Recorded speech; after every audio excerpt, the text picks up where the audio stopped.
বেশ্যা শব্দ যেটা ব্যবহার করা হয়েছে শুনতে অসুন্দর হলেও এটা গালি নয়। লিগ্যাল নোটিশ দিলে আগে তাদেরকে দেওয়া উচিত। কিভাবে এই ভাষা ব্যবহারের জন্য দায় সর্বপ্রথম এই কমিশনওয়ালাদের। এটা ঠিক কেমন যেন চোরের চুরিকে বৈধতা দেওয়া, ডাকাতের ডাকাতিকে বৈধতা দেওয়া, খুনির খুনকে বৈধতা দেওয়া।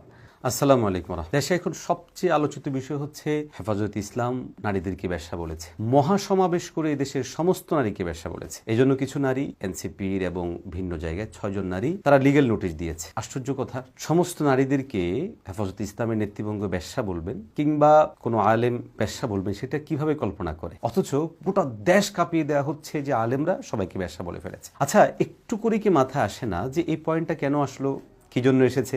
আপনারা নিশ্চয়ই জানেন এই পয়েন্ট আসার পিছনে বড় কারণ হচ্ছে এই যে নারী অধিকার প্রতিষ্ঠার নামে একটি কর্মসংস্কার কমিশন তারা যে প্রতিবেদন তৈরি করেছে, সেখানে তারা শব্দ যুক্ত করেছে, সেটা হচ্ছে গণিকা বৃত্তি, যেটা আমাদের সংবিধানেও অবৈধ। এই গণিকা বৃত্তি এটাকে নিষিদ্ধ করা যাবে না, বরং এটার মানবাধিকার লঙ্ঘন।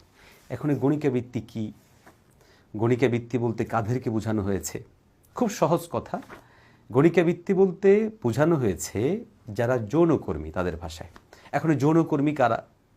এই যৌনকর্মী বোঝানোর জন্য বাংলায় শুধু কি গণিকা শব্দ ব্যবহার হয় নাকি ভিন্ন কিছু ব্যবহার হয়? দ্বিতীয়ত হচ্ছে বেশ্যা যে শব্দ নিয়ে এত আলোচিত হচ্ছে, এই বেশ্যাই শব্দটা যে ব্যবহার করা হয়েছে, এটা কি হুজুরে আগে ব্যবহার করেছে নাকি ভিন্ন কোথাও আছে? আমরা আপনাদেরকে একটু করে নিয়ে যাই। প্রথমে খেয়াল করুন, আমার হাতে রয়েছে বাংলা একাডেমির ব্যবহারিক বাংলা অভিধান। এটার 902 নম্বর পৃষ্ঠার মধ্যে এসেছে বেশ্যা। বেশ্যার এখানে লেখা হচ্ছে পতিতা, বারাঙ্গনা, গণিকা, দেহোপজীবিনী, রূপোপজীবিনী, গণিকার ব্যবসা, গণিকার বেশ্যাবাড়ি। দর্শক, আপনাদেরকে স্পষ্ট ভাষায় বলছি, এখানে খেয়াল করুন, বইয়ে 34 নম্বর পৃষ্ঠার মধ্যে আমি আপনাদেরকে পড়ে শোনাচ্ছি। এখানে স্পষ্ট বলা হচ্ছে যে গণিকা বৃত্তি নিষিদ্ধ করা যাবে না, এটা মানবাধিকার লঙ্ঘন। এই গণিকা বৃত্তি আর বেশ্যা একই শব্দ। এখন বিষয় হচ্ছে, যখন নারীদের অধিকার প্রতিষ্ঠার নামে কোনো একটা আওয়াজ উঠানো হবে, তখন এই শব্দের সাথে ব্যবহৃত আরও যে শব্দগুলো আছে, সেই শব্দগুলো তো সামনে আসা চাই। ওই ধরনের একটা শব্দ হেফাজত ইসলামের সেই প্রোগ্রামে কোনো আলোচকরা বলেছেন। এখন প্রশ্ন হচ্ছে যে গণিকা শব্দ এটা অপরাধ নয়, বেশ্যা শব্দ অপরাধ কেন হবে? আর এই বেশ্যা শব্দটা এটা মোটেও নারী জাতিকে অবজ্ঞা করে অবহেলা করে বলা নয়, বরং বেশ্যা এটা সুনির্দিষ্ট একটা শ্রেণীর লোকদেরকে বলা হয় যারা কিনা অবৈধভাবে অর্থের বিনিময়ে শারীরিক সম্পর্কে জড়ান, তাদেরকে বেশ্যা বলা হয়।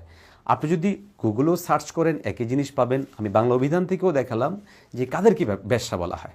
তার প্রশ্ন হচ্ছে, তাহলে বেশ্যাকে বেশ্যা বলা হলে অপরাধ কেন হবে? হ্যাঁ, এতটুকু বলা যেতে পারে, সেটা হচ্ছে যে প্রকাশ্যে দিবালোকে প্রোগ্রামে এভাবে বলা উচিত কিনা। এখানে তর্ক এতটুকু হতে পারে যে এই শব্দটা বলা যাবে কি যাবে না, বলা উচিত কি উচিত না, পাবলিকই বলা যাবে কিনা। কিন্তু এই বিতর্কে আসার আগে তো অবশ্যই কথাটা আসবে যে কেন এই কথাটা আনতে হয়েছে, কারা এর পিছনে দায়ী।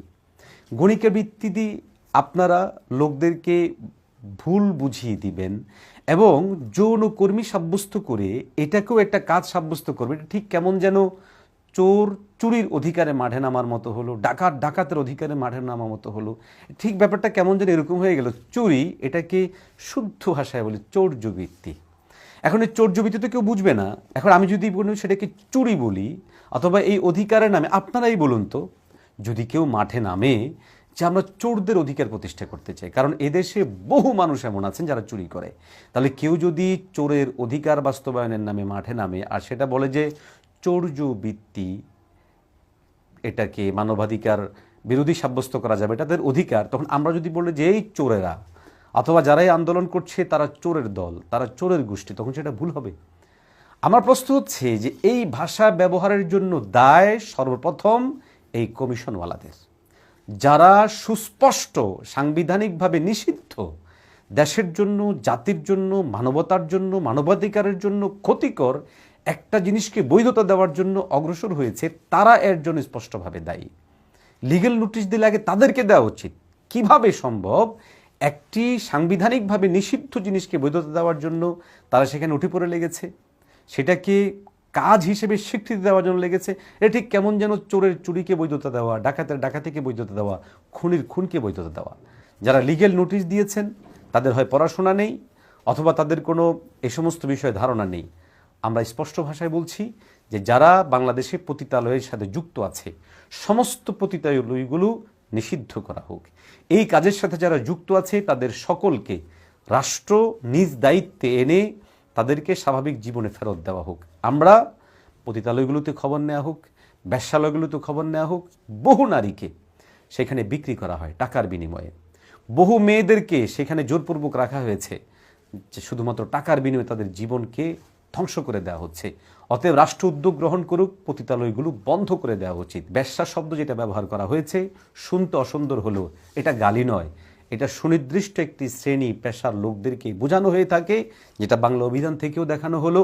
আপনি গুগলে সার্চ করেন, সেখানেও আপনি দেখতে পাবেন, এবং এটাই হচ্ছে বাস্তবতা। সুতরাং একটি বিষয়কে বোঝানোর জন্য যদি 5টা শব্দ ব্যবহার হয় তাহলে ওই 5টা শব্দের মধ্যে একটা শব্দ আপনি আপনার যেটা ভালো লাগলো সেটা নিলেন, আর বিপরীতটা বললে এটাকে সমস্ত নারী জাতির উপর বলেছে বলে আপনারা ছড়িয়ে দিবেন এবং সেটাকে লোকদেরকে খাওয়ানোর চেষ্টা করবেন। মনে হয় ওই সময়টা আর বাংলাদেশে নাই।